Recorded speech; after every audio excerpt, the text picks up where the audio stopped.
Hello gang, good to see y'all again. Of course, if you're tuning in for the first time, I am the Articulate Grunt. Welcome to my channel. Now, a lot of people are all up in arms of the Uintah Elementary School in Salt Lake City. I know I messed that up, didn't pronounce it right, oh well. Having taken away the lunches of 30 to 40 students whose parents had fallen behind on their school lunch payments. Now, in case you hadn't heard, 30 to 40 students, depending on the reports, whose parents had fallen behind on their kids' lunch payments.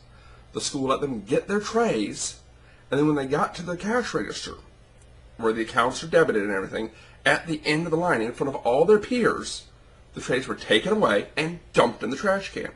The students were then given, from the reports I read, an orange and a drink.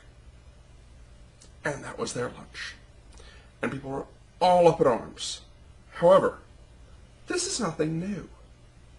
This is part of what's starting to look like a movement by public school systems to ensure their budgets and punish students for parents not being able to keep up or forgetting and not keeping up with the bills, although in many cases, parents claim they are never notified. For instance, last spring at Moberly High School, about a dozen high school students were likewise humiliated, and you can imagine the difference in humiliation levels between high schoolers and elementary school kids. Elementary school kids are going to get upset, they're going to cry a little. It's going to be a bad thing. High school kids, you're never going to live that down. And last spring, Moberly High School, about a dozen students whose accounts fell behind, did the same thing. Let them get to the end of the line. Your account is in error, you're in debt. Took it away, dumped it in the trash. And in that case, them being high school students, I could actually find no record of anything being offered to them. No substitute, no snack, nothing.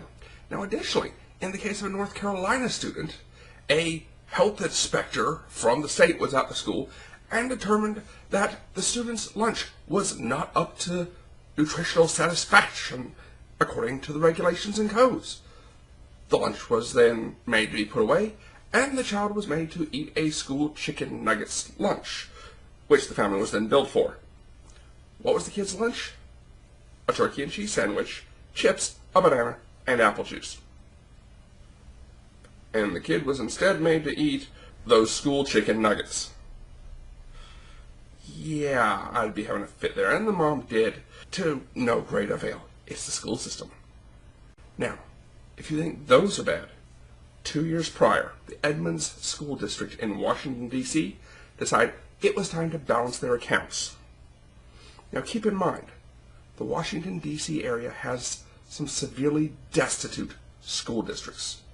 We're talking neither parent works, neither parent can find a job. In some cases, we're talking ex-cons and their families, multiple kids, no money. Any student's account that was over $10 in debt, $10 in debt, had their lunches taken. This is from 1st grade to 12th grade. Upon reaching the end of the line, their hot lunch was taken, dumped in the trash, and they were given a cheese sandwich. Okay, well, guess what? You know how many students across the entire Washington, D.C. Edmonds School District zone that encompassed? An estimated 2,750 students. 2,750 hot meals dumped in the trash. So across this great nation, school finance and health inspection faculty find it a better plan, rather than contacting students prior to lunch, rather than going the extra mile to try and figure out something to make this work, choose instead to let the students get their hot lunches served alongside their peers, then get to the end where everything is documented and taken care of, and there, in front of their peers, to take a hot lunch from students who, for some, may be the only hot meal they get all day, and throw it in the trash. In front of the student, in front of the peers.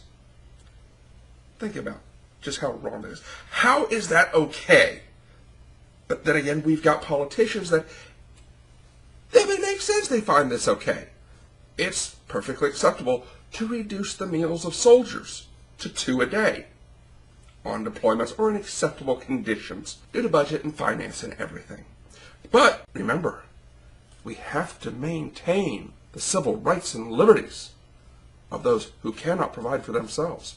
Therefore, in most states and federal prisons, inmates must be provided 2 to 3 hot, balanced meals per day on the taxpayer dime. Yet, our soldiers get reduced rations, and in some cases across this nation, school systems decide it's okay for students to lose what is possibly the only hot meal they get all day because of $10. Maybe more, but $10 is the limit set. I don't see how this is right. I don't see how this doesn't piss more people off and how the media doesn't get more traction on this. But that's me. I'm a father with a little girl. And personally, if it was just $10, I'd be calling for somebody's head.